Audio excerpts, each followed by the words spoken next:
فتبينوا أن تصيبوا قوما بجهالة فتصبحوا على ما فعلتم نادمين. واعلموا أن فيكم رسول الله لو يطيعكم في كثير من الأمر لعنتم ولكن الله حبب إليكم الإيمان وزينه في قلوبكم وكره إليكم الكفر والفسوق والعصيان أولئك هم الراشدون فضلا من الله ونعمة والله عليم حكيم. وإن طائفتان من المؤمنين اقتتلوا فأصلحوا بينهما فإن بغت إحداهما على الأخرى فقاتلوا التي تبغي حتى تفيء إلى أمر الله فإن فاءت فأصلحوا بينهما بالعدل وأقسطوا إن الله يحب المقسطين. إنما المؤمنون إخوة فأصلحوا بين أخويكم واتقوا الله لعلكم ترحمون.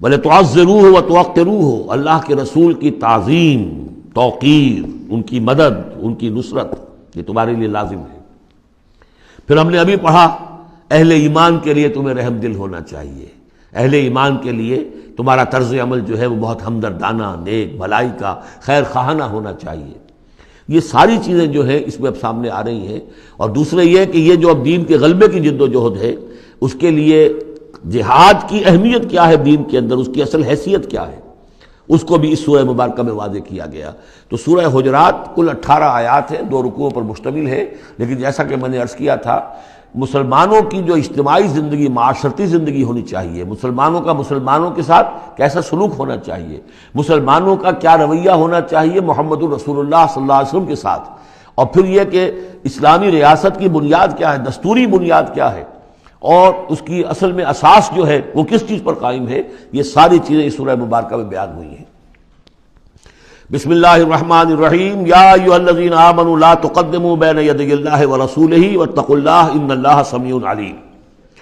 اہل ایمان مت آگے بڑھو اللہ اور اس کے رسول سے، اور اللہ کا تقوی اختیار کرو، اللہ سب کچھ سننے والا ہے، سب کچھ جاننے والا ہے۔ یہ پہلی آیت جو ہے یہ گویا کہ ہر اسلامی ریاست کی دفعہ نمبر 1 ہے، یا ہم یہ کہہ سکتے ہیں دفعہ نمبر 1 تو یہ ہو کہ یہاں حاکمیت اللہ کی ہے، لیکن حاکمیت اللہ کی کیسے یہاں پر ہوگی؟ تنفیذ یہ ہے کہ اللہ اور اس کے رسول نے جو حدود قائم کر دی ان سے تجاوز نہیں ہوگا۔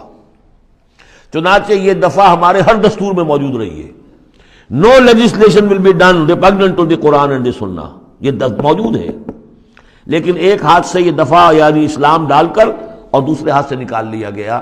ایک آئیڈیولوجیکل کونسل بنا دی گئی ہے، وہ غور کرتی رہے گی، کوئی قانون کوئی خلاف ہے اگر اسلام کے تو وہ رپورٹ پیش کرتی رہے گی، سال بسال رپورٹیں آتی رہیں گی، کوئی لازم نہیں ہے دستور کی روح سے کہ ان کی دی ہوئی رپورٹ پر عمل بھی ہوگا، لہذا وہ الماریوں پر الماریاں بھرتی رہیں۔ کام ہوا ہے، محنتیں ہوئی ہیں، کوششیں ہوئی ہیں، ان میں ایک بڑی اچھی محنت ہوئی تھی جو اقتصادیات کے بارے میں ہوئی تھی کہ سود کے بغیر کیسی بینکنگ کا نظام قائم کیا جائے، اس میں بڑی محنت ہوئی ہے، لیکن دستور میں کوئی گارنٹی نہیں ہے کہ اس آئیڈیولوجیکل کونسل کی کوئی سفارشات لازماً وہ ان کی تنفیذ بھی ہوگی، تو معلوم ہوا کہ وہ بس ایک ایکسرسائز ان فیوٹیلیٹی ہے اکثر و بیشتر۔ تو فرمایا پہلی بات تو یہ طے کر لو کہ اللہ کا حکم اور اس کے رسول کا حکم، کتاب اور سنت، no legislation can be done here repugnant to the book of Allah Quran and the Sunnah of the profit صلی اللہ علیہ وسلم۔ یہ ہے اصل الاصول، یہ ہے دفعہ، کہ اس دفعہ سے اب یہ ریاست اسلامی بن گئی کہ جو بھی لیجسلیٹو باڈی آپ بنائیں، اسے آپ پارلیمنٹ کہیں، اسے مجلس ملی کہیں، اسے آپ کانگریس جو چاہیں کہیں، اس کی لیجسلیٹو اتھارٹی جو ہے وہ لمیٹڈ ہے، limited by the injunctions of the Quran and the Sunnah. اس دائرے کے اندر اندر وہ قانون سازی کر سکتے ہیں، اس لیے کہ اس دائرے کے اندر اندر جو کچھ ہے وہ مباح ہے، اور مباح کے اندر آپ اکثریت کے ساتھ فیصلہ کر لیجئے۔ کسی دعوت میں آپ کر رہے ہیں، مہمان بلا رہے ہیں، اس میں مشروب کون سا سرو کیا جائے، اس میں روح افزا شربت پلایا جائے یا کوئی 7 اپ پلایا جائے یا کیا کیا جائے، اب اس کو اب وہ بھی مباح ہے، وہ بھی مباح ہے، اب کثرت رائے سے فیصلہ کر لیجیے۔ لیکن کثرت رائے کیا 100% رائے بھی اللہ کے کسی حکم میں ترمیم نہیں کر سکتی، وہ تو دائرہ ہے، اس دائرے کے اندر اندر رہنا ہے، جس کو کہ ایک حدیث سے حضور نے بہت عمدگی سے واضح کیا ہے۔ آپ نے فرمایا مثل المومن کمثل الفرس فی عقیتہ، مومن کی مثال ایسی ہے جیسے کہ گھوڑا جو بندھا ہوا ہے کھوٹے کے ساتھ۔ ظاہر بات ہے مومن میں جو اللہ کو مانتا ہے تو اللہ کے حکم سے بندھ گیا، رسول کو مانتا ہے رسول کے فرمان سے بندھ گیا، قرآن کو مانتا ہے تو قرآن کے احکام سے بندھ گیا۔ تو ایک آدمی وہ ہے مادر پدر آزاد ہے، نہ اللہ کو جانے نہ رسول کو جانے نہ کسی آسمانی ہدایت کو مانے، وہ جو چاہے قانون بنائے، وہ سوڈمی کو بھی جائز قرار دے دیں، ہومو سیکسولیٹی کو بھی جائز قرار دے دیں، 2 مردوں کی شادی کو جائز قرار دے دیں، لیگل سٹیٹس دے دیں، ان کی مرضی ہے جو چاہے کریں، لیکن مسلمان تو پابند ہوتا ہے۔ تو پہلی یہ آیت جو ہے انتہائی اہم ہے، اور گویا کہ اس کی ترجمانی ہے جو پاکستان کے دستور میں وہ الفاظ لکھے ہوئے ہیں، no legislation can be done here repugnant to the Quran and Sunnah. یا ایھا الذین آمنوا لا تقدموا بین یدی اللہ ورسولہ واتقوا اللہ ان اللہ سمیع علیم۔ اس کے بعد جو آ رہی ہیں 4 آیتیں، یہ خاص طور پر حضور کے ساتھ کیا طرز عمل ہونا چاہیے۔ دستوری بنیاد اسلامی ریاست کی یہ آ گئی، اللہ اور اس کے رسول کے احکام کی اطاعت، لیکن ایک ہماری ثقافت، ہماری تہذیب، ہمارے کلچر کی ایک بنیاد ہے، اور وہ بنیاد کیا ہے؟ حضور کی تعظیم، حضور سے محبت، حضور کے نقش قدم کی پیروی۔ آپ کے سرتابی نہ کرنا، آپ کے آواز کے مقابلے میں اپنی آواز بلند نہ کرنا۔ اب یہ آرام یہ ہے وہ توقروہ و تعزروہ، یہ گویا کہ اس کی شرح ہے۔ یا ایھا الذین آمنوا لا ترفعوا اصواتکم فوق صوت النبی، اہل ایمان اپنی آواز کبھی بلند نہ کرنا نبی کی آواز پر۔ ولا تجہروا لہ بالقول کجہر بعضکم لبعض، اور جس طرح تم آپس میں بلند آواز سے ایک دوسرے سے بات کر لیتے ہو، ایسی حرکت کوئی نبی کے ساتھ نہ کر بیٹھنا۔ ان تحبط اعمالکم، مبادا تمہارے سارے اعمال حبط ہو جائیں۔ تم سمجھو گے میں نے کوئی گناہ کبیرہ تو نہیں کیا ہے، میں نے چوری نہیں کی، ڈاکہ نہیں ڈالا، زنا نہیں کیا، کچھ نہیں کیا، لیکن نہیں، گستاخانہ طرز عمل نبی کی شان میں یہ تمہارے سارے کاموں کو حبط کر دے گا، اکارت کر دے گا۔ وانتم لا تشعرون، تمہیں پتہ بھی نہیں چلے گا۔ ان الذين يغضون اصواتهم عند رسول الله اولئك الذين امتحن الله قلوبهم للتقوى، ایک چیز کو ایک منفی انداز میں بھی کہا، اب یہ کہ مثبت انداز میں، شاباش دینے کے انداز میں، بے شک وہ لوگ جو اپنی آوازیں پست رکھتے ہیں رسول اللہ کے سامنے، یہی وہ لوگ ہیں کہ جن کے دلوں کو اللہ نے چن لیا ہے، امتحان کر کے، جانچ پرکھ کر چن لیا ہے، اختیار کر لیا ہے تقویٰ کے لیے۔ اب ان کے دلوں میں اللہ تعالیٰ تقویٰ زیادہ سے زیادہ پیدا کر دے گا۔ لہم مغفرۃ واجر عظیم، ان کے لیے مغفرت ہے اور بہت بڑا اجر ہے۔ ان الذین ینادونک من وراء الحجرات اکثرهم لا یعقلون، یہ بھی ایک سوء ادب تھا، اور یہ ویسے بھی عام معاشرت کے اعتبار سے بھی سوء ادب ہے۔ وہ لوگ آتے تھے بدو باہر سے، اب حضور کا اپنے معمولات تھے، کس وقت آپ کو برآمد ہونا ہے اپنے حجرے سے، اور وہ باہر سے کھڑے ہو گئے، یا محمد اخرج علینا، آئیے ذرا باہر تشریف لائیے۔ فرمایا ان الذین ینادونک من وراء الحجرات، بے شک وہ لوگ جو آپ کو پکارتے ہیں دیواروں کے پیچھے سے، حجرات کے باہر سے، اکثرهم لا یعقلون، ان میں سے اکثر وہ ہے جو عقل نہیں رکھتے۔ وَلَوْ أَنَّهُمْ صَبَرُوا، اگر وہ صبر کرتے حتیٰ تخرج الیہم، کہ آپ خود برآمد ہوتے اپنی حجرے سے، تشریف لاتے باہر، لَكَانَ خَيْرًا لَهُمْ، یہ ان کے حق میں بہت بہتر تھا۔ وَاللَّهُ غَفُورٌ رَحِيمٌ، اللہ غفور اور رحیم ہے۔ یہ انہوں نے جان بوجھ کے گستاخی نہیں کی، یہ صرف بدو ہوتے تھے، اور ظاہر بات ہے وہ مہذب لوگ نہیں تھے، اس حوالے سے ان کے ہاں جو بھی تھا، اور عرب کا بدو وہ تو یوں سمجھیے کہ بہت ہی زیادہ ان آداب وغیرہ سے بہت ناواقف، بہت دور، تو اس لیے ان کا کہ اگرچہ انہوں نے کی ہے یہ زیادتی، لیکن اللہ غفور ہے اور رحیم ہے، بخشنے والا ہے، آئندہ اس کا اعادہ نہ ہو۔ اس کے بعد 8 احکام آ رہے ہیں مسلمان معاشرے کو مضبوط اور مربوط رکھنے کے لیے، اس لیے کہ اقامت دین کی جد و جہد، غلبہ دین کی جد و جہد، اگر یہ جماعت مضبوط نہیں ہے، مستحکم نہیں ہے، مربوط نہیں ہے، تو ظاہر بات ہے جد و جہد کمزور ہوگی۔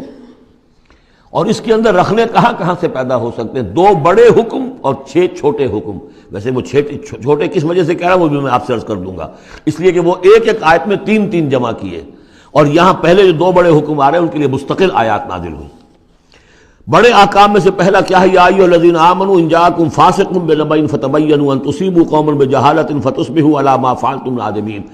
اہل ایمان، اگر تمہارے پاس کوئی فاسق شخص آئے جو متقی نہیں ہے، وہ آئے کوئی بڑی خبر لے کر، اطلاع لے کر، فتبینوا، تو تحقیق کر لیا کرو، اس کی خبر پر کوئی اقدام نہ کر گزرنا۔ ہو سکتا ہے وہ غلط بات بتا رہا ہو تمہیں کہ فلاں قبیلہ جو ہے حملے کی تیاری کر رہا ہے، تو تم پہلے اسے پری ایمپٹ کرنے کے لیے فوری طور پر تم حملہ کر دو، نہیں، فتبینوا، تحقیق کر لیا کرو، ان تصیبوا قوما بجہالۃ، مبادا تم جا پڑو کسی قوم پر نادانی میں، حملہ کر بیٹھو کسی قوم کے اوپر، کسی قبیلے کے اوپر نادانی میں، فتصبحوا علی ما فعلتم نادمین، اور پھر تمہیں ہونا پڑے جو کچھ کہ تم نے کیا ہو اس پر نادم۔ اس لیے یہ کہ افواہوں پر کوئی اقدام نہ کیا جائے۔ ہاں خبر لانے والا صدیق اکبر ہو رضی اللہ تعالیٰ عنہ، بات دوسری ہے، لیکن یہ کہ جو شخص جو ہے قابل اعتماد نہیں ہے، اس کا کردار، اس کی زندگی جو ہے اس طرح کی نہیں ہے، تو اس کے بارے میں اس کی رائے ہوئی کسی خبر پر فوراً کوئی اقدام درست نہیں ہوگا، اس کی پوری طرح تحقیق کرو، تفتیش کرو۔ اور ایسا ہی ہوتا ہے اکثر و بیشتر کہ یہ جو افواہوں کے اوپر اقدام کر دیے جاتے ہیں، ان سے بڑے بڑے جھگڑے شروع ہو جاتے ہیں، بڑی بڑی جنگیں شروع ہو جاتی ہیں۔ وَاعْلَمُوا أَنَّ فِيكُمْ رَسُولَ اللَّهِ، اور دیکھو تمہارے مابین اللہ کے رسول ہیں۔ یہ اس سے کیا مراد ہے؟ یعنی محمد صلی اللہ علیہ وسلم اللہ کے رسول ہیں، لیکن یہ تم میں سے بعض خواتین کے شوہر بھی ہیں، بعض اشخاص کے داماد بھی ہیں، بعض کے خسر بھی ہیں، یہ رشتے ہیں کہ نہیں؟ بعض کے بھتیجے بھی ہیں، تو اگرچہ ان کے رشتے ہیں، لیکن ازواج کو بھی سمجھنا چاہیے کہ یہ صرف میرے شوہر نہیں، یہ اللہ کے رسول ہیں۔ بڑا فرق ہوگا اگر صرف شوہر سمجھ کر کوئی معاملہ کیا، اور لیکن یہ کہ یہ حیثیت نگاہ میں نہ رہے کہ اللہ کے رسول ہے. اگر حضرت ابو بکر اور حضرت عمر سمجھے ہمارا داماد ہے، داماد تو بیٹے کے برابر ہوتا ہے نا، نہیں، اللہ کا رسول. ان کی جو حیثیت تمہارے سامنے مقدم رہنی چاہیے وہ یہ کہ اللہ کے رسول ہے. وَاعْلَمُوا أَنَّ فِيكُمْ رَسُولَ اللَّهِ، یہ اللہ کے رسول ہیں اگرچہ محمد ابن عبداللہ، کوئی شک نہیں، لیکن اللہ کے رسول ہیں. لَوْ يُطِيعُكُمْ فِي كَثِيرٍ مِّنَ الْأَمْرِ، اگر وہ تمہارا کہنا مانا کرے اکثر معاملات میں، لَعَنِتُّمْ، تو تم مشکل میں پڑ جاؤ گے. تمہارا رویہ یہ ہونا چاہیے کہ یہ دیکھو وہ کیا چاہتے ہیں، ان کی منشا دیکھو. وَلَٰكِنَّ اللَّهَ حَبَّبَ إِلَيْكُمُ الْإِيمَانَ، لیکن اے محمد کے ساتھیوں، اے صحابہ رسول، اللہ نے تو تمہارے نزدیک ایمان کو بہت محبوب بنا دیا ہے. وَزَيَّنَهُ فِي قُلُوبِكُمْ، اسے تمہارے قلوب کے اندر کھبا دیا ہے. وَكَرَّهَ إِلَيْكُمُ الْكُفْرَ وَالْفُسُوقَ وَالْعِصْيَانَ، اور بہت ہی تمہارے نزدیک ناپسندیدہ بنا دیا ہے کفر کو بھی اور فسق کو بھی اور نافرمانی کو بھی. یہ صحابہ کرام کی شان میں بہت بڑی آیت ہے جو نازل ہوئی ہے قرآن میں. وَلَٰكِنَّ اللَّهَ حَبَّبَ إِلَيْكُمُ الْإِيمَانَ وَزَيَّنَهُ فِي قُلُوبِكُمْ وَكَرَّهَ إِلَيْكُمُ الْكُفْرَ وَالْفُسُوقَ وَالْعِصْيَانَ أُولَٰئِكَ هُمُ الرَّاشِدُونَ، یقیناً یہی لوگ ہیں جو صحیح راستے پر ہیں اور جو سعادت مند ہیں اور جو آخری کامیابی کو حاصل کریں گے. فضلا من اللہ ونعما، اور یہ فضل ہے اللہ کی طرف سے، انعام ہے اس کا، احسان ہے. واللہ علیم الحکیم، اللہ سب کچھ سننے والا، اللہ ہر چیز کا علم رکھنے والا اور کمال حکمت والا ہے. اب دوسرا حکم آ رہا ہے، وَإِن طَائِفَتَانِ مِنَ الْمُؤْمِنِينَ اقْتَتَلُوا، آخر اہل ایمان بھی انسان ہیں، جھگڑا ہو سکتا ہے، اختلاف ہوگا، اختلاف سخت ہو جائے جھگڑا ہو جائے گا، جھگڑا سخت ہو جائے قتال بھی ہو جائے گا. آخر حضرت علی اور حضرت عائشہ کے مابین جنگ ہوئی کہ نہیں؟ حضرت علی اور امیر معاویہ کے درمیان جنگ ہوئی کہ نہیں؟ یہ کون ہے؟ کس کو ہم کہہ دیں گے کافر؟ معاذ اللہ ثم معاذ اللہ. تو فرمایا وَإِن طَائِفَتَانِ مِنَ الْمُؤْمِنِينَ اقْتَتَلُوا، اگر اہل ایمان میں سے دو گروہ لڑ پڑیں، فَأَصْلِحُوا بَيْنَهُمَا، تو اب عام معاشرے کو یہ سمجھنا چاہیے، سب لوگوں کو، کہ وہ یہ نہ سمجھے کہ ہم سے کیا ہے، آپس میں نبٹ لیں، نہیں، ان کے درمیان صلح کراؤ، تمہارا فرض ہے، یہ اجتماعی فریضہ ہے، صلح کراؤ. فَأَصْلِحُوا بَيْنَهُمَا، انڈیفرنس ہمیں کیا تعلق؟ غلط. اس لیے کہ یہ جو رکھنا پڑ رہا ہے، یہ اسلامی معاشرے کا رکھنا مسلمانوں کی مجموعی قوت کو کمزور کرنے کا سبب بنے گا، اور مسلمانوں کی قوت کمزور ہوتی ہے تو اللہ کے دین کے غلبے کی جدوجہد کمزور پڑ رہی ہے. لہذا فرض سمجھو، اصلحوا بینہما، ان کے درمیان صلح کراؤ. فَإِن بَغَتْ إِحْدَاهُمَا عَلَى الْأُخْرَىٰ، پھر اگر ان میں سے ایک دوسرے پر زیادتی کرے، صلح کی پابندی نہیں کر رہا، صلح کرا دی گئی پھر بھی وہ زیادتی کر رہا، فَقَاتِلُوا الَّتِي تَبْغِي، اب جنگ کرو اس سے جو زیادتی کرنے والا ہے. اب یہ دو فریقوں کے درمیان نہیں رہا معاملہ، اب ایک فریق گویا کہ پوری مسلم جماعت کو، پورے مسلم معاشرے کو، پوری ملت اسلامی کو جو کہ وہ للکار رہا، چیلنج کر رہا ہے، تو اب ان سے جنگ کرو. حتیٰ تفیء الی امر اللہ، یہاں تک کہ وہ لوٹ آئے اللہ کے حکم کی طرف. صلح کی جو بھی شرائط تھی ان کو دوبارہ قبول کر لے. فإن فات، پھر اگر وہ لوٹ آئے، فاصلحوا بینہما، پھر ان کے مابین دوبارہ صلح کرا دو، بالعدل، انصاف کے ساتھ. واقسطوا، اور دیکھنا انصاف کا دامن ہاتھ سے نہ چھوڑنا، انصاف کرو. اس لیے کہ اب ہو سکتا ہے کہ اس دوسرے فریق پر تم کو زیادتی کر بیٹھو، اس لیے کہ اب اس سے تم بھی لڑے ہو، لڑ کر تم نے اسے مجبور کیا ہے کہ وہ صلح کی پابندی کرے، تو اب بھی اس پر کوئی زیادتی نہ ہو جائے. واقسطوا ان اللہ یحب المقسطین، اللہ تعالیٰ انصاف کرنے والوں کو محبوب رکھتا ہے. یہ تو دو بڑے بڑے حکم ہو گئے. اب ایک آیت میں 3 حکم اور دوسری میں پھر 3 حکم. یہ چھوٹے چھوٹے انفرادی سطح کے اوپر یا برادریوں کی سطح کے اوپر یا جماعتوں کے اندر جس طرح کے بڑے بڑے چیزیں پیدا ہو جاتی ہیں، بعض چیزیں معمولی نظر آتی ہیں لیکن اس سے دلوں کے اندر زخم پڑ جاتے ہیں. انما المؤمنون اخوۃ فاصلحوا بین اخویکم، یہ تو اسی کے ساتھ آ گئی. یقیناً تمام اہل ایمان جو ہے وہ آپس میں بھائی بھائی ہے، بس اپنے دو بھائیوں کے درمیان صلح کرا دیا کرو. واتقوا اللہ، اللہ کا تقوی اختیار کرو. لعلکم ترحمون، تاکہ تم پر رحم کیا جائے. بارک اللہ لی ولکم فی القرآن العظیم ونفعنی وإیاکم بالآیات والذکر الحکیم.